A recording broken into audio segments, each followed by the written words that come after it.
What's up, full-time family? Just in time. Just got the McGregor vs. Khabib countdown started. Got everything pulled up for the show. We got about 45-ish minutes today before I gotta head off to work, and then of course we'll probably come back live later today. Actually, after work, I think we might be doing a maybe a collab with another podcast that wants to come on the show. So we'll see what goes on with that. But yeah, man. So what's going on, full-time family? We got Wrath of the Raiders said this music. Yo, chill on the intro music. Chill on the intro music. I'll change the song. I got like 3 different ones. They're non-copyright. Maybe, no, I was going to say, maybe I should like play my song. No, because that's how we're going to start the show. Maybe I should. I don't know. Maybe that's how we'll do it or something. Yeah, maybe I'll put together like some dope, like, show starting soon with our songs or something. Uh-oh, looks like we got a new subscriber already to start the show. That'd be dope. What is up, Benjamin Waltenberg? Thank you very much for hitting the subscribe button, becoming a full-time MMA white belt. But with that being said, we're going to give a few more people some time to roll in here, full-time family. I'm going to start this off. Of course, we got Justin Gaethje versus James Vick coming up this weekend. This was professionally remastered by Stockton Slap. Super dope, probably our best song yet. So with that being said, your boy full-time MMA Al Yankovic in the building. Let's start the show. It's full time. MMA. And you just want to rock to that shit. Well, the boys round here don't have no fear. James Vick's been talking shit, so I'ma kick him in his rear. I'ma kick him in his legs, then I'ma punch him in his ear. Yeah, I'ma knock this fucker out, then I'ma buy us both a beer. You see, I've had a long day with training and stacking hay, so I don't got time for all your bitching and whining. I don't know what you were thinking when you signed up to fight me at UFC Lincoln, but you had to be drinking. You had to be thinking that you were actually decent, but I'm about to prove you not when I beat your ass this weekend. They call me Justin Gaethje, and I know you fucking hate me, but the fans all love me, and you they don't fuck with. Beat your ass, then get another truck with the money that I won and give the rest to my honey. See, the boys round here don't have no fear. We're fighting in the UFC and it's just you and me. Sing along while I get me a beer. Yeehaw! See, the boys round here don't have no fear. We're fighting in the UFC and it's just you and me. Sing along while I get me a beer. Yeehaw! Wow, Justin Gaethje, it's clear that you're fucking crazy. If you think that you can see me, I'm John Cena and you're Stevie. We both know that you can't beat me. You're riding a losing streak. In your fight IQ, it stinks. Every fight you be taking beatings, and I'm not gonna take it easy. Yeah, I'm coming for your rank, and I'm coming to put that performance of the night bonus in the bank. And I'm not the one to play with, most dangerous and underrated. If you ain't know, they call me James Vick, and now let me hear you sing it. The boys round here don't have no fear. Yeehaw! We're fighting in the UFC and it's just you and me. Sing along while I get me a beer. Yeehaw! See, the boys round here don't have no fear. We're fighting in the UFC and it's just you and me. Sing along while I get me a beer. Yeehaw! What's going on, full-time family? First topics we actually have to talk about. I mean, we got Brendan Schaub kind of just talking about how he's skeptical of USADA's Jon Jones testing, because recently we saw Jon Jones was tested for the first time by USADA. And, you know, if you think about it, you would think, well, what, was Jon Jones out of the USADA testing pool? Because this was his first test, and it's already August, you know what I'm saying, his first USADA test. But Jon Jones actually came out and said that he was, he's never left the USADA testing pool. And so, you know, you might have a little skepticism. Well, if this guy's, you know, supposed to be clean and cleaning himself up and all of this shit and coming back soon, why is he not being tested by USADA? You know, why is this the first test if he never left the pool? So we're going to talk about what Brendan Schaub had to say on that topic. And then also Dana White recently did a sit-down interview with Fox. I'm going to be listening to that whole hour interview today while I'm at work. But in it, he talked about how the UFC's brand worth is about $7 billion now with this new ESPN deal and stuff like that. So we're going to talk about that. But of course, Brendan Schaub, Dana White, Eskimo brothers, you know what I'm saying? Being skeptical of USADA is kind of a little more of Brendan Schaub, who is, I don't know, what would you guys think? You think he's one of the UFC's biggest critic at this point? I don't know. He's just a guy that's not, he doesn't need the UFC, so he's someone that can actually be vocal with his criticisms. So he is one of the biggest critics of the UFC because he's someone that actually can do it without repercussions. So, you know, it might come across as he's criticizing the UFC more than others, but that's because some people might not want to get their fucking media pass taken, or you know what I'm saying, to get kicked out. You know what I'm saying? So, yeah, I actually think it's dope to see Brendan Schaub, you know, somebody that's speaking their mind on the UFC. I don't feel like everybody can do that. So, with that being said, we'd actually go to Eskimo Brothers Rap for Brendan Schaub and Dana White if you haven't heard it yet. Real quick, just one verse, Brendan Schaub to Dana White. Let's get it real quick, full-time family.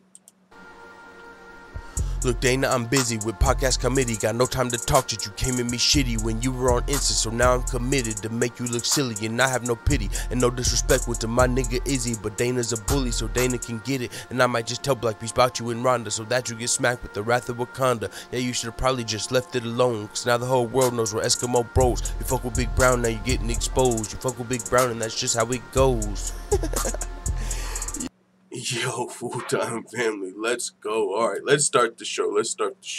I like to start the show off with those songs just for the people that might have not heard them when they came up, especially with these new YouTube algorithms holding independent. Now, I'm not going to speak for everybody. At least our channel's getting fucked with somehow. I don't know if it's trolls. Who really gives a fuck? We're going to keep grinding and just see what happens. But let's start the show. As I said a little earlier, Brendan Schaub ripping a little bit into the obvious, you know, skepticism of USADA for testing only Jon Jones once in 2018. So this is what Brendan Schaub had to say.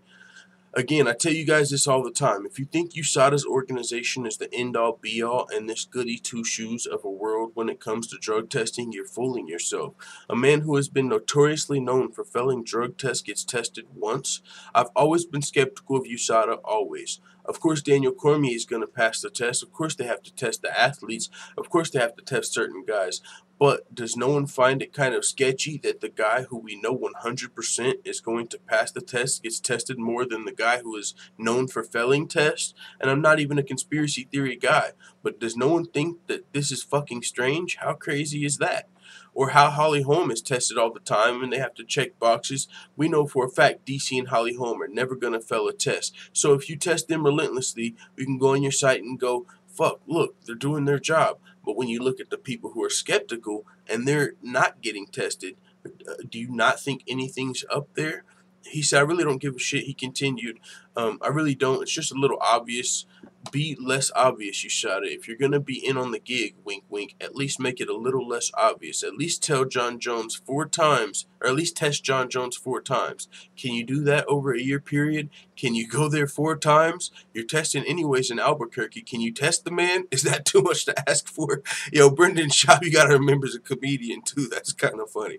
He said again, I don't want you guys to catch Jon or DC or anyone doing anything. Don't ruin my sport. You already fucked it up enough. Just don't test him or post fake testing and say you tested Jon. I don't give a fuck. I'm just saying, you tested him once out of the year and you test DC 11 times and tell us you're doing your job. Yo, Brendan Schaub speaking his mind. That's actually pretty funny. I'm going to have to get his most recent episode of his podcast. That's one I forgot to download for work today. But he's got a good point, man. But it is what it is. I like what he had to say with, I don't care if he's fucking even necessarily clean or not. I don't want you guys to ruin the sport. I want to see Jon Jones fight again. But, I mean, if he never left the USADA testing pool and he's failed multiple drug tests, why is he only tested 1 time? So aren't we trying to make sure this guy's on the straight and narrow? So, yeah, I kind of like what Brendan Schaub had to say there, but we will continue on. Speaking of, though, this was kind of what this came from. Jon Jones said he never left the UFC's testing pool. So it made news not too long ago. He was tested for the first time in 2018, and then he came out on Twitter and was like, I never left the testing pool. So it's like, okay, well, damn, why ain't he been tested? Kind of like Brendan Schaub was saying. So we'll continue, though, to the next topic. We got Dana White saying that UFC's brand is now worth $7 billion after the ESPN deal. This was on this Facebook Live Fox interview. I'm not sure. He must have did multiple interviews. I know he sat down with that Harvey dude on Fox. I think he was from TMZ. He might have even did a little interview with TMZ, and now this looks like a Facebook Live with Tony Robbins. That's the one I just downloaded to listen to at work. But in this interview, it says, Dana White speaking about the business and how, you know, the UFC's in a great place. It says, according to White's corroborating investor reports, 2017 was the most financially lucrative year in company history. Add in the UFC's new stateside television deal with ESPN worth $1.5 billion over 5 years.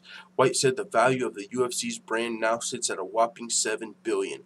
Now, with that being said, that doesn't mean that, they came in and doubled up in a year. That ESPN deal is over 5 years. So if you add up that, over 5 years, it'll be that full 1.5 billion. So it's still part worth on the brand deal, but at the same time, it's not like they already doubled up in 1 year of, or 2 years of owning the company. But this is what Dana White had to say. When you think about it, we haven't even scratched the surface yet on how big this thing can be. We just did a TV deal with ESPN for 1.5 billion for 5 years. Now the company's worth 7 billion. Continue to say, obviously, this ESPN deal is going to be massive for us, expose us to millions of people just here in the U.S. that haven't been exposed to the UFC. We're going to continue to go into business markets we haven't been. We're going to continue to find the best talent in the world. I love to find up-and-coming talent. I love to find the next guy or girl. Continue to build the sport. That's it. That's my focus. It's not rocket science. It's nothing crazy. Just continue to do what we do and get bigger and bigger. So Dana White, and he's also said, I believe, not too long ago with this new ESPN deal, like the UFC has said, they're not worried about, some people were worried about them defaulting on their loan, not being able to pay back that massive loan. But with this ESPN deal, Dana White not too long ago said that they don't have to worry about that. So looks like the UFC's in a good place. And of course, with the UFC being in a good place, you hope that that love gets shared to the fighters, which I'm sure will start to sooner rather than later, probably starting as they start to get paid off from this ESPN deal. I mean, if you think about it, they bought it for $4 billion. $7 billion is almost doubling up. So, I mean, you're going to be paying off some chunks of that loan if you're making that much money. So with that being said, after they can pay back this loan, you probably think that the money's going to start spreading back down to some of the fighters who a lot of people feel like, of course, they deserve more because they are the hardest working athletes, in my opinion, and many others on the planet as far as their training. They get their ass kicked in training so they can go fight and potentially get their ass kicked again, and they ain't doing passing drills and running. They ain't doing shit like that. They're getting slammed on the mat in wrestling. They're getting their joints cranked in jiu-jitsu. They're getting punched in the face, kicked in the face in kickboxing. So yeah, if the UFC is doing good, of course, you're going to see that, hope to see that spread down to the fighters, and it's looking good for the UFC, so that's dope to see. With that being said, y'all ready for Ferguson versus Lee 2? It could very well happen. Both of these guys have now said someone's getting their ass kicked at UFC 229. This would be a great time for that fight. I don't know if so much for Tony Ferguson, but as far as for a different result, because in the first fight, Tony Ferguson and Kevin Lee fought. Now, let's be clear. This isn't official or anything. This is me speculating. But let me first show you what Tony Ferguson said on Twitter, and then keep in mind, Kevin Lee also said he's training for UFC 229, and somebody's getting their ass whooped. He don't know who, but somebody's getting their ass whooped. Now we got Tony Ferguson said, I'm not weird, I'm limited edition. My collaboration with Tops, now all we need is some bubble gum to go with this ass whooping I'm about to dish at UFC 229. Waiting on opponent, probably calling pterodactyls after finding out who he's fighting next. I owe him one.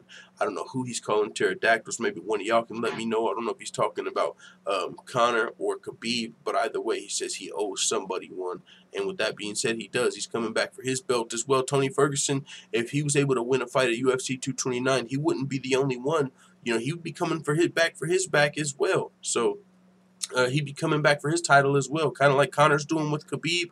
Conor's coming back to get the belt he never lost. Tony Ferguson wants that motherfucking belt he never lost when he fought Kevin Lee in the first fight, won the interim title. But now, let's get into why this rematch would be crazy at this point. To me, I would love to see it. Well, just because I think it could have a different result. And I don't even know if I want a different result, but it would just be crazy because, a lot of the times rematches play out somewhat in a similar fashion. Well, if you think about this one, the first fight, Kevin Lee already had Tony Ferguson in trouble.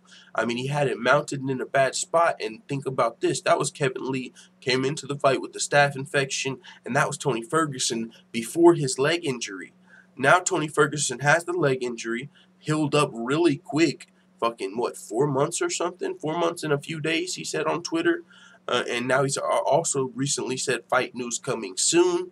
So if these guys rematch now, Kevin Lee would be healthy, and Tony Ferguson, you could think, was probably less healthy. That would be a very winnable rematch for Kevin Lee, but still a great fight if it happened at UFC 229, because also what it would allow is if anything happened to Khabib or Conor McGregor, or, God forbid, injuries, anything through sickness, through injuries, through missing weight, anything, choo-choo motherfuckers. No, but if anything happened, that would allow Tony Ferguson to step up and still save the day. So that would be a great fight, I think, to have on UFC 229.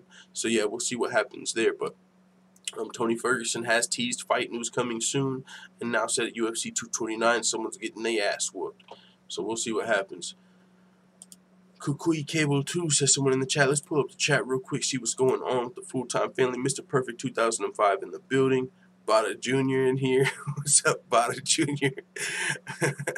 Webb's PK Vids, UFC 229 undercard starting to build. We'll pull that up toward the end of the show. Oh shit, man, come on, said Mr. Perfect 2005. Yoel declined? Yes, sir. Yoel out of here. He's injured, though. He's injured. He didn't, just decline because he don't want to fight. I believe he's injured. Ivan Hernandez says UFC needs to sanction a tournament like this one going on at Bellator. Shit, they almost had a fucking first round of a tournament at Middleweight Square Garden with all the middleweight fights that were looking like they could come about. But now it looks like Romero might be off. Hopefully Costa will get to stay on. And maybe Weidman versus Rocco. Rocco's still looking for a better contract, I believe. We got 24 people watching right now. If you're finished biting your bagels, make sure you hit that thumbs up button for your boy. Who knows? Maybe we'll break through to the recommended page on somebody's MMA, YouTube channel. We'll see what happens. But either way, now we'll get to the Yoel Romero news. There's quite a few, and I know this was actually a fight that a lot of people were looking forward to, man. On the last Q&A we did, this was a fight we got asked about probably the most, not going to lie. Yoel Romero versus Paulo Costa. What are your thoughts on Yoel versus Paulo Costa? And boom, looks like the fight is actually not going to materialize. Maybe Costa will get another opponent. I saw somebody saying Costa versus Branch, but Branch, I believe, is already fighting Jacare, if I'm not mistaken. They already got scheduled to fight, and that's going to be a good fight. I mean, between the call-outs back and forth, Jacare has said Branch has turned down fights. Branch was doing a lot of calling out with the alligator meat, with the whole gym. He had some creative call-outs in that fight. So I really want to see Branch versus Jacare. But yeah, I want to see Costa on the card as well. So we'll see what happens. But Yoel Romero is out of the fight, which we'll talk about in a second. But at 41 years old, he just signed an 8-fight UFC extension, it says UFC middleweight contenders coming off a tough loss. That being said, it would appear the MMA veteran was still able to land a massive fight contract with the UFC. Romero faced off against UFC middleweight champion Whitaker back at UFC 225, which was intended to be a title fight rematch. However, he ultimately missed weight for the matchup, which was his actually third title fight in a row. So it says, fight ultimately went the distance, with Whitaker earning a split decision victory over his opponent. Speaking on the latest edition of Ariel Helwani's MMA show, Romero's now come forward to reveal that at 41 years old, he has secured a massive 8-fight contract with the UFC in renewal of his place within the promotion's roster. So, they're putting some respect on Yoel Romero's name, the UFC is. At 41 years old, hey, he still looks great. No reason to think Yoel Romero can't continue fighting for another year, 1, 2, 3, 4 years. You know what I'm saying? And that's probably about 8 fights, maybe 4 years. If you know what I'm saying, 2 fights a year, maybe he'll do some more. Who knows? But either way, Yoel Romero getting cashed out, which is dope to see for somebody who's been at the top of the middleweight division for so long. Now he of course got those shots at the title. He'll probably be, I don't know if he'll get a shot at a middleweight title again anytime soon. Maybe a middleweight gatekeeper unless he moves up to 205, which he has talked about, but recently also kind of said he's going to stay at middleweight. But either way, despite the announcement, Yoel Romero is not competing at UFC 230 versus Paulo Costa. Like I said, man, that's why I've been skeptical about this in the beginning. Anytime someone's asked me about it, I'm like, I know people want to see this, but be careful because we know Paulo Costa's agreed to the fight, but we're still waiting on Romero, even though this was announced, I believe, on, how the UFC has a bunch of different pages, like UFC Europe, UFC BT Sport. Like, it's crazy. They got a bunch of different UFC branch Twitters, and I believe it might have been UFC Europe. I don't remember exactly which one, but one of them actually had the poster, like with the UFC background, the silver background when they normally announce fights, and it was like Costa versus Romero, UFC 230. And so the fight was low-key announced, But Ariel Helwani, if you've been listening to him, has been like, yeah, I know it was announced, man, but be careful. I'm hearing that fight might not necessarily be agreed to yet. But with that being said, now Romero's revealing this injury, so he's not going to be able to fight. He says, maybe 4 or 5 months until I can return. The doctor said Yoel needs more time. You know me. If you give me somebody, I take it. But you need to be smart. When the doctor says you're ready, you can go. I'm waiting. My eye is not ready. I want to fight, but it is what it is, the doctor said. Yoel cannot fight. I want to fight on this card. This show. Anytime you have an opportunity to fight at Madison Square Garden in New York, you're making history, but I need to wait. I talked with the UFC and said I'm not going to go up and wait. Maybe in the future people need to see the belt on my body. When I take the belt, maybe I'll go up and fight a super fight against another champion. Honestly, he probably has a better shot at winning the title at light heavyweight. Light heavyweight's one of the thinner divisions. I mean, there's talks of a potential light heavyweight tournament, but if Yoel Romero goes up and wins 1 or 2 fights at light heavyweight, he can get a title shot. As long as Robert Whittaker is the champion down here, you know what I'm saying? Yoel's not getting another title shot. He already lost to him twice. So Robert Whittaker's about to coach tough.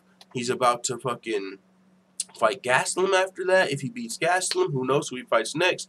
So, if Romero's trying to get gold around his body, he might have a better chance at light heavyweight. But with that being said, we'll see what happens. If Gastelum was able to beat Whittaker or whoever fought him next, if someone beats Whittaker, then yeah, Romero's back in the mix.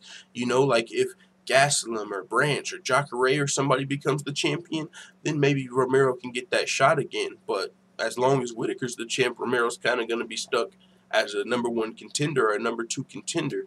So we'll see what happens. But either way, he's not able to fight at Madison Square Garden due to an injury, I believe, to his eye, he's revealing. So no Romero versus Costa, unfortunately. We'll see what happens. There's still a lot of middleweight fights coming up at Madison Middleweight Square Garden. But moving on, with Yoel Romero out, Antonio Carlos Jr. wants to step in against Paulo Costa at UFC 230. Shoeface looking for a big fight, and that would definitely be one against Paulo Costa. Shoeface, I believe, was scheduled to face Derek Brunson, if I'm not mistaken. I forget what happened to that fight. I think Derek Brunson might have got pulled out of it, and now to fight who he's going to be fighting next, Israel Adesanya, if I'm not mistaken. Either way, Shoeface, I know he's looking for a big fight. Maybe 4 or 5 months until I can return. Oh, yeah, that's what Yoel Romero had to say. But let's go to Shoeface. Shoeface said, hey, Barachin High MMA, let me fill in for Romero. Let's let the world see how our sparring used to go. Oh, shit, son. Oh, shit. He said that he used to whoop him in sparring. Son, he said, let's let the world see how our sparring used to go. If he used to get his ass whooped in sparring, you think he'd say, hey, let me get in there and show him how you used to clip me up in sparring. No, he's saying, motherfucker, you're taking everything I work for, motherfucker. Let's get in there. I used to whoop you. Why are you getting these opportunities with these big names? How about I just show him how we used to do it? He seems pretty confident. Holy smokes. I'm not going to lie. I like Shoeface. He's very talented. And he's got a great record in the UFC. We'll see if he gets this fight, though. It looks like Barachinha will need an opponent. There's another guy, Thiago Santos, I believe. He said he was going to be cutting weight for this event. So just in case anyone fell out, he's ready. Maybe we can see Thiago Santos versus Barachinha. And if not, maybe Shoeface gets his call out answered. We'll see what happens, but I'll be down for either way. I mean, anytime Paulo Costa's fighting, I'm watching. Pause. Let's continue. Another big fight and respectful call out. Renato Moicano issues a respectful call out of legend Jose Aldo. This would be a potential title eliminator right here. Renato Moicano just defeated Cub Swanson at UFC 227. He's got wins over Jeremy Stevens, Calvin Kattar, very impressive win. Only loss was a loss to Brian Ortega in a fight he was winning before ultimately being submitted in the 3rd round, or he would still be undefeated. And now he's in the top 5, and he's looking to get to that title shot. Maybe potentially avenge that loss to Brian Ortega if he can get one more big win. So he's issuing a respectful call out to Jose Aldo. This is what he had to say. There's only one fight that makes sense while we wait for Max versus Ortega. Moicano versus Aldo to determine who will fight for the title. You're a legend, Jose Aldo Jr., but it's my time. I'm ready. Dana White, Sean Shelby, UFC, MMA Fighting, MMA Junkie, Conan Silveira, Alexis Davis MMA. What the hell did he tag Alexis Davis? I'm not exactly sure. Oh, Alex Davis. Maybe, I don't know if that's still Alexis Davis, but either way, tag your boy Big Full Time. I'll get it out there. No, but yeah, no, he's got a great point. I mean, and one thing that I think could be a great idea is potentially if they fought on the same card as Max and Brian Ortega. You know what I'm saying? Number one contender, title eliminator fight. If whoever wins that fight could likely fight for the title. Depending on if Jose Aldo wins, I don't know if Jose Aldo wins and if Max won, you know, if that would be the fight. But either way, any other results, and that could be a title eliminator fight. If Moicano won, he could be next. If Aldo wins and if Ortega wins, that could be next. There's a lot of things that could happen, and the UFC has done that in the past. You know what I'm saying? Put like number one contender fight on the same fight as the title fight, so it really lines up good with the next fight. So we'll see what happens, but I like the call out from Renato Moicano big time. Definitely makes all the sense in the world. You think about the top featherweights, I mean, might as well pull up the UFC rankings. I think we're going to need them in a little bit anyway, but I mean, Jeremy Stephens just lost, Cub Swanson just lost, and so now those are definitely, I think, the number 2 and 3 contenders outside of course, Max Holloway and Brian Ortega. Fighters rankings. Featherweight. Alright, yeah, we got Frankie Edgar up there. Who did he fight last? I think he might have fought. Oh, he's fighting Korean Zombie next. That's what I'm thinking of. But yeah, last I believe he might have fought Cub Swanson on that quick turnaround. But yeah, he's fighting Korean Zombie coming up at the UFC's 25th anniversary card. Other than Frankie Edgar, it's Renato Moicano and Jose Aldo. And of course, Chad Mendes just jumped right back into the top with that big win over, I believe. Who was it? Who did he just beat? Was it Miles Jury? Who did he just knock out in the first round? Take their spot. I don't remember exactly who it was off the top of my head. Who was it, full-time family? Tell me what Miles Jury was it, because would that have knocked them all the way out of the rankings? Am I tripping? Or was it one of these guys, Chad Mendes? I know it wasn't Jeremy Stephens, it wasn't Cub Swanson, wasn't Josh Emmett. Was it Mirsad Bektik? I don't know. We'll see in the full-time family group chat. Somebody will. Actually, I don't know. Just click it. Who did Chad Mendes just knock out?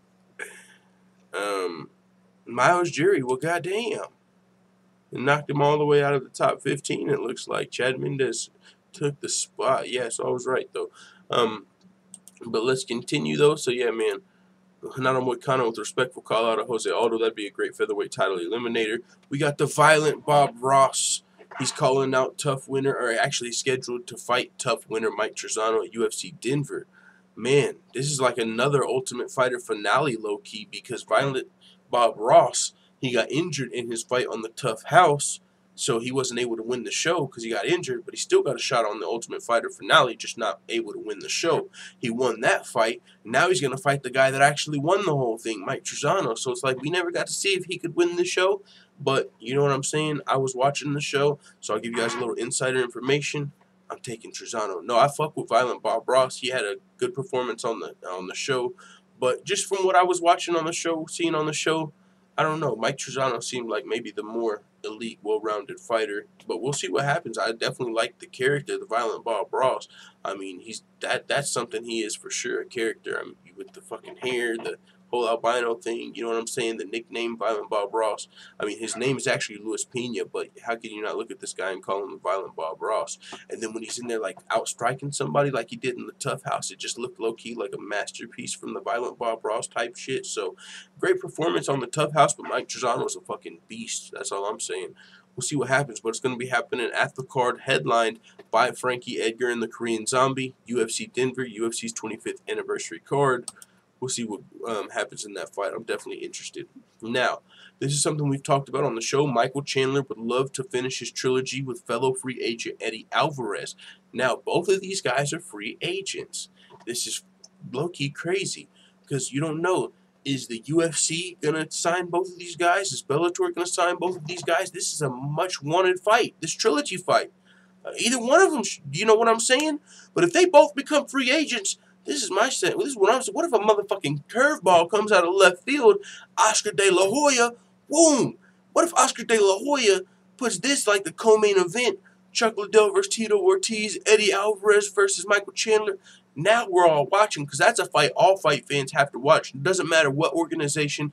It don't matter if it's the LFA. It don't matter if it's the WBC. It don't matter if it's the motherfucking NFL. It don't matter if you got Michael Chandler and Eddie Alvarez fighting. Doesn't matter what banner it's under for this trilogy fight. People are going to tune in. So with that being said, with them both being free agents, this seems like a big deal. I mean, for one, people would love to see Michael Chandler in the UFC. And if he comes to the UFC, we would love to see that trilogy potentially, but they would have to re-sign Eddie Alvarez, who's now a free agent. Bellator, I'm sure they would love to re-sign their lightweight champion, one of their biggest stars, Michael Chandler. And Scott Coker said that if he's a free agent, they would love to talk to Eddie. So we'll see what happens, but either way, it looks like Michael Chandler is interested in the trilogy. This is what he had to say. I have a ton of respect for him as a fighter, and I just want to see the best for him. If that means staying with the UFC, I hope he stays in the UFC. If that means coming to Bellator, I would love to welcome him to Bellator and finish that trilogy. There's not a day gone by recently since he's announced that this last fight was the last fight on his contract that people haven't stopped talking about the trilogy. People are putting videos out there asking the what ifs and whatnot. I got a ton of respect for the guy. He fights for the right reasons. He fights like a dog, and I'd love to share the cage with him again. So he's definitely open to it. He said, there's not a guy I respect in the sport more than Eddie Alvarez. When you share more than 50 minutes inside a cage, I've got a scar on my lip that he gave me. I've got another scar on my eyebrow that he gave me. I could look at myself in the mirror and say, that's from that guy. That's from that guy. Eddie put it on here. Eddie put it on me here and there, being 1-1. Me finishing him in the first fight, him beating me in the second fight. Eddie's just a warrior. He's been a Bellator champion. He's been a UFC champion. He's been a champion in every major organization in the entire world. So, a lot of respect, mutual respect there. And it's, like I said, it's a fight we would all love to see. So wherever it happens, hopefully, I'm not going to lie, hopefully they can get together. Sounds like Michael Chandler would be open to welcome him to Bellator. But like I said, if both of these guys are free agents, they could also both be signed by the UFC, which I think that would be fucking crazy. Like Michael Chandler versus Eddie Alvarez 3 in the UFC. Are you kidding me? That would be so dope. We'll see what happens, man. We got a few more topics to talk about before we got to get out of here, though. And, of course, we'll stop by and check out the chat before we do that. But did you guys see this fucking madness? This MMA fighter was choked unconscious for 90 seconds. Saw death so close. But there's a story to this fucking complete oblivious referee who clearly had no clue what he was doing. He wasn't trained. It was a short notice replacement. Some motherfucker just put on a shirt pretty much, and this is what happens. This is why you cannot fucking do that. So, I mean, if there's anybody that's at fault here, it's going to be this MMA organization, not even this dude who stepped up on short notice, not even a referee. If he didn't get his credentials checked out by the organization and they put this guy in the ring, that's on them. This guy could very well be dead if his opponent didn't recognize, he's out. Like, what the fuck? He ain't been fighting me for like 60 seconds, bro. What are you doing? He's out. He's out. He had to let go. The ref was not stopping the shit, and this is why. The dude, whenever he was having a seizure while he was being choked out. He went to sleep. He started having a seizure and twitching, and the fucking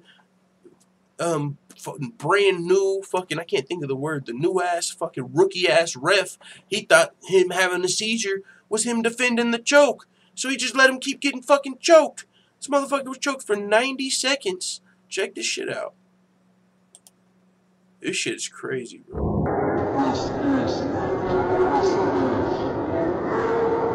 Motherfucker don't even know what he's doing. He's just watching the fight. He just think he's got the best seat in the house.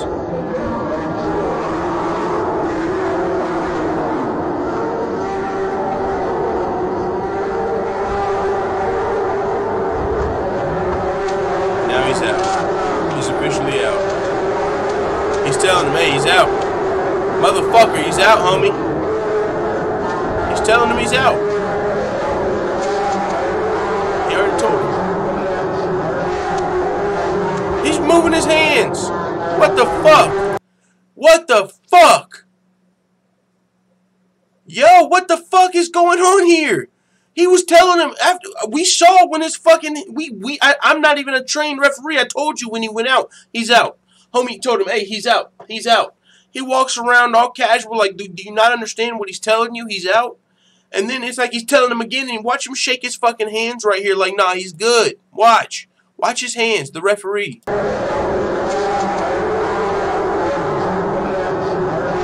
Right there.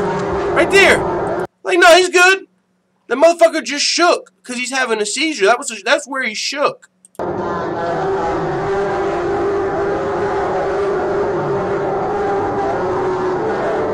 This motherfucker. This motherfucker. He's having a seizure right now.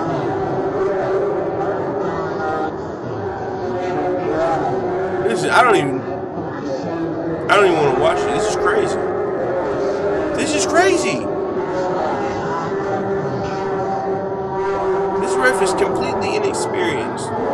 He just moved his hands again like, no, he's good, he's good. What the You can't have an inexperienced referee like this in an MMA fight where you got submissions and shit. This is crazy. He's still going. He's still going. What the fuck? What the fuck? Like, he's about to just let it go, bro.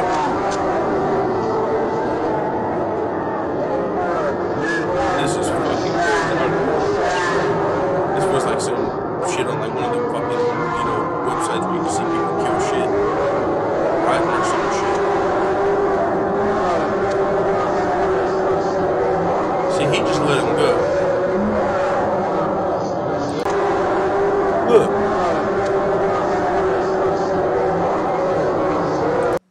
That's absolutely insane. So he responded to this. He says, he locked the anaconda choke, and when I turned to the wrong side, I went out. The first thing I remember is opening my eyes and seeing my coaches and a doctor over me calling my name, and I couldn't breathe. It was agonizing. I only came back to normal when I got to the hospital, and they gave me some serum. I saw in the video that I went out and my eyes were open. You might think I'm awake, but I was already out. I moved a couple of times, but I was having seizures. My corner and his corner yelled that I was out, but the referee said he would only stop the fight if I was out, and I was. Every referee touches the fighter to see if they are out, but he never touched me. My opponent stopped the fight, otherwise I would be dead. Yeah, that wasn't even like some Mario Yamasaki shit, you know what I'm saying? I mean, I think that's worse in my opinion. But like I said, this guy's probably never going to referee again because he wasn't even like licensed, which I'll get to where I found that out in the next page. But he said, this is, who was this? When his opponent let him go, Costa fell on the ground and looked like he was dead, Costa's manager said. He said, I had never seen something like that in my life. It took 10 minutes for him to come back to normal. He was breathing slowly, still out. He opened his eyes after 5 minutes, but still couldn't respond to us or move his legs or arms. I thought he was going to die. His opponent was desperately yelling that he was out, and if he hadn't stopped the fight on his own, the referee would have left him there forever. That was absurd. I agree, that was definitely absurd. But like I said, here's a little bit of an explanation that I found for this. It says, the referee who let the choke go for 90 seconds was a last-minute unlicensed replacement. This was an unlicensed guy. So, when you take that into consideration, that's where some of the outrage comes from, at least for me. It's like, what the fuck was there an unlicensed? You can't do that. You can't let somebody unlicensed to, referee a fight. It's when there's submissions and shit going on. There's all type of submissions where, you can't even see the fighter's face to know if they're going out or not. You have to lift their arm up and see if they're out. So if one of those submissions comes up, like we kind of just saw, or if the fighter goes out and his eyes are open, you got to check on him. You see that all the time. By licensed refs, they pick up their arm and see if they're fighting back. They tell them, fight back. All type of shit that didn't go on from this unlicensed guy. So it says, kind of a rough read due to the subject matter in Chrome translation, but no clue what the truth conflicting claim is, but the gist of it seems to be it's being claimed that the promoter underpaid the CNMMA, the organization providing the referees. So when an experienced referee, who may have also been the CNMMA official responsible for the event, not 100% sure, dropped out at last minute, an unpaid replacement was provided. Supposedly the promoter objected, but was assured the guy was qualified. So supposedly the promoter was like, no, we can't do that. But they were like, no, he's good, he's good. Whose word did you take for it? So I mean, in that sense, who's at fault? The promoter objected, So you know what I'm saying? You would think it might be on the promoter for allowing that to happen, but it's like he objected. Someone said, "No, he's good. Trust me, Pablo's fucking good." I don't know, but that situation is absurd. Definitely a crazy ass situation. 90 seconds.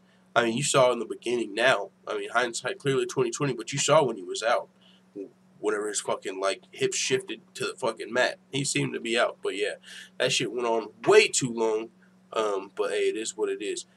Before we check out the chat and get out of here, Kayla Harrison open to dropping down to 145, but condemns weight cutting. She spoke with the MMA Hour. Luke Thomas. This is another full interview I'll be listening to today. Also, motherfucking the two-time gold medalist Kayla Harrison liked one of our tweets. I live tweeted when I heard a little bit of this interview live, and she saw it. That's all I'm saying. You know what I'm saying? We used to go crazy whenever our people liked our shit, and I still kind of am because this is Kayla Harrison. Well, we're going to act like we've been here before. That's super dope. Someone told me that I should clip up my live reaction to her fight and send it like to her or her manager or something to help try and get an interview. I'm definitely going to do that after work one of these times, whenever I got time. So we'll see what happens. But yeah, man, Kayla Harrison, she kind of condemned extreme weight cutting. You know, she was open to fighting at 145, you know what I'm saying? Because she feels like she can do that. But as far as extreme weight cutting, she talked about how that's terrible for your body, and she's not really into people that are cutting like 40 pounds and 30 pounds and shit like that, you know what I'm saying? It's one thing if you change your diet a little bit and you fucking get with a nutritionist and you're doing it the right way, but people that are just traditionally doing old weight cutting styles of cutting 40 pounds, 30 pounds, 20 pounds repeatedly, that's not good for your body. That's one of the things she spoke down on. But at the same time, she's going to be having to cut weight to a lower weight class in the future. But I think she'll be able to do that. I don't think she'll have to cut no damn, you know what I'm saying, 40 pounds to get to 145. But she, of course, again, in this great interview, spoke about, I'm in this to be the best. I know where the best is at, 145 pounds. She's not letting Chris Cyborg retire until she gets a piece of her. So I can't wait to see Kayla Harrison's progresses an MMA fighter. I mean, a lot of people had some doubts before that Josette Cotton fight. Might still be some people having doubts, but if so, you probably just either hating, jealous, something. You know what I'm saying? Because she showed great striking in that fight. Her head movement, leg kicks through a damn head kick, ground control. Once she got the fight to the floor, she controlled it there. Dominant performance by the judoka. A lot of people were like, oh, judo sucks. Judo doesn't work. You got Kayla Harrison fucked up. Like I said, this isn't just some judoka from fucking judogym.com coming over here showing you some of her YouTube judo tricks. This is the motherfucking two-time Olympic gold medalist. Not no bronze medalist. Respect to Ronda Rousey. She just earned her WWE title. Do your thug thizzle, sweetie. But this is the two-time gold medalist. Not one time, not bronze, gold, two-time. What the fuck you really talking about? She's coming over here fighting at 155 pounds. She's eventually going to be cutting down to Cyborg's weight. Like, this is a whole nother deal we're talking about here. So the people that think it's all hype, I hope you learned in the last fight that that's not the case. We're going to be rooting for Kayla Harrison as she continues her journey over at the PFL. I think she said in this interview she also wants to fight maybe one more time before the year's end, so we'll see how that goes. I know there's not a whole lot of girls at 155, you know what I'm saying, at women's lightweight, so maybe sooner rather than later, she'll be able to, she'll have to cut down to 145 to find challenges. But I'm sure people would, you know, maybe go up and fight her. Although, I mean, after the way she looked, it might be hard for her to get some fights. You know what I'm saying? I mean, she looked great in her last performance. There's not a lot of females that are probably going to be looking at her like, oh, I can probably beat her. So, I mean, unless you're just signing up for the opportunity to get your ass whooped, it probably might be a little tough to find Kayla Harrison some fights after that last performance. Josette Cotton was a legit lightweight female fighter, 8-1 record. She'd never fought at featherweight. She said in an interview in the past, the reason she didn't make the Ultimate Fighter, she believes, is because she knows she's never even made 145 pounds. She was a legit lightweight fighter, 8-1 record. Kayla Harrison just went in there and made it look easy. So that being said, we'll see what happens there. Also, I think Luke Thomas asked her when does she think she'll be ready, what time, or when does she think she'll be ready to fight the best in the world. She said, by the end of 2019, I think I'll be ready to fight the best in the world full-time. Family, you know what that means. 2020. 2020 is the motherfucking year. Cyborg versus Harrison is going down. Harrison's got to win a few more fights. Maybe she can get another fight in here at the end of this year. Who knows? 4 fights in 2019. 7-0. Maybe she fights one more fight beginning of 2020. Middle of 2020, and it's motherfucking on like Donkey Kong. Can't wait.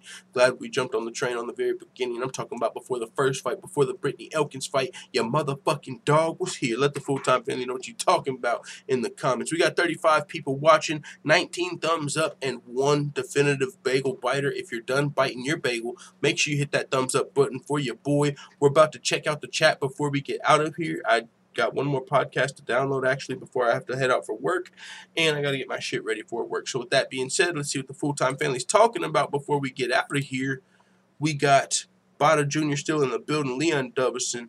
Let's see, we got forward. We eating good out here. Arpit Singh says, Chris Cyborg versus Kayla Harrison 2019 sounds cool to me. No, Arpit. 2020. 2020. Remove Lizard said Kayla Harrison 2020. 2020, motherfucker. Let's go. We got Eric Raymond in here. Big shout out to the full-time patrons. What is up, Eric Raymond? Shout out to all the full-time patrons over at the full-time dojo. They got the blue belts, they got the purple belts, and the black belts. They ain't fucking around.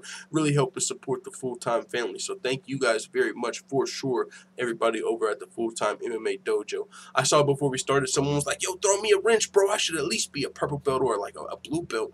That ain't quite how it works. You know what I'm saying? You got to be a day one. And day one, I got a list, literally a list of my very first 100 subscribers from our very first channel, MMA Fast Topics 2.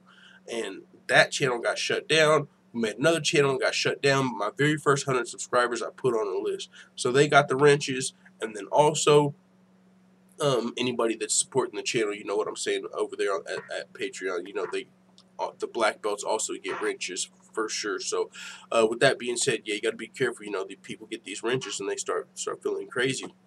Webbs PK Vid says 2020. That's all I'm saying. What else y'all got? Full-time family, any questions, anything y'all want to talk about before we get out of here? Forward says Usman didn't accept the fight with RDA at 228. Thoughts? Yo, if that's the case, that is clown shoes. What? Let me look that up, brother. I didn't even saw that headline yet, honestly. RDA Usman. It's like, why? Are you really like, are you going off of like your dream? Where you see that at, brother? Let me see, it's like some news. Usman. Yeah, I'm not seeing that right now. August 15th, maybe. I mean, yeah, because I don't know why he wouldn't take that fight. That's like another leg. And is RDA ranked above him? We got the rankings pulled up too. No, I just don't see that, man. I don't understand. I don't know. I'm pretty sure he would take that fight. He got no reason. He's ranked above him. I for sure think Usman would take a fight with RDA if given the opportunity. Because if you win, I mean, what are you going off of? Your fucking premonition that you're gonna get slid into Darren Till versus Woodley? Fuck no. I mean, even if that's the case, take the fight with RDA, and then if one of them gets injured, you still get called up. And RDA probably just gets paid. Like, you got to take the fight with RDA. You have to. If you win, you get the third spot. Like, and what are you really go? He said he had a dream that this is how he becomes the champion. Like, you know, this replacement slot. It's like, no. There's no way you take the replacement slot over the fight with the number 3rd ranked RDA. Especially, we just saw RDA fought Covington. I mean, that would be a huge opportunity for Kamaru Usman. Forward says RDA called him out on Twitter last week. I have to check that. Let me pull out RDA's Twitter. Rafael Dos Anjos Twitter. Maybe it was one of those articles that I pulled up that was from August 14th or 15th. Let's see. But yeah, no, that wouldn't make a lot of sense for Usman to turn down that fight at all. Let me just click on that article. RDA Usman. That one that said they shared mutual interest in fighting. Right here, MMA News. Kamaru Usman and RDA expressed mutual interest. RDA says, don't waste your camp. Let's plan to fight on that day. If Till does not make weight or someone gets hurt, you go chase the belt and drive home. Otherwise, yeah. That's what I'm saying. You got to take that fight. So what? If RDA is offering that, I haven't saw Usman turn it down yet, but that needs to happen. But this is the thing. The card's already... Well, this is the problem, though. The card's already filled out, though. Maybe that's the problem. The card's already filled. They literally already announced the, fight date. Remember, there's the 3 WMMA fights on that same card. So, yeah, maybe it's because the fight card's already filled. Maybe that's why. But, yeah, that would be a great opportunity for Usman, a huge opportunity for Usman to fight RDA. If I win that fight, I get the number 3 spot. And if someone gets injured, I get to go fight for the title. Like, there's no reason absolutely for Usman to turn that fight down. So, let's see if Usman also claims in this interview that an offer for RDA was already on the table. Actually, they offered me RDA in Brazil for the main event that Glover and Jimmy Manuwa got. I was offered that fight. Yes, I'm ready. I'll take the fight, but he said no. He said he was dealing with something. I don't know if he went on vacation or something to do that with his ear. It doesn't matter. He turned it down, or he wasn't ready to fight, so that's fine. But that's the only fight that interests me. So Usman is saying he actually accepted the fight with RDA, but he had something going on. So I didn't see Usman turn that fight down. That wouldn't make sense for me. I definitely don't see Usman turning down a fight with RDA. You know what I'm saying? Especially on the same card. So we'll see what happens, though. But yeah, man, with that being said, Jon Jones in the building, Usman losing to Woodley, in my opinion. Yo, that'd be a great fight, but that'd kind of be a bad. He's kind of like Colby Covington, like. Tyron Woodley can really beat anyone in the welterweight division, but I would think Kamaru Usman, Colby Covington, they might present bad style matchups for Woodley. We'll see what happens, though. Bader Jr. says Woodley versus Usman going to be Black American versus African American race war. That was kind of like Derek Lewis versus Ngannou. Hopefully it doesn't play out the same way. Watching Woodley Champ Camp? Yeah, I watched the first episode. I haven't seen the other ones yet. But, yeah, guys, with that being said, I got 23 minutes until I have to be to work. So, with that being said, I got to cut it short here. Thank you guys for coming through. We'll be back tomorrow before work as well. Before you get out of here, do me a favor, hit the thumbs up button, the like button. If you got your hands ready, you know what I'm saying? You might not be at your phone or wherever you're listening, but if you can, be much appreciated. If not, it is what it is. Let the full-time family know what you think in the comments. I am out.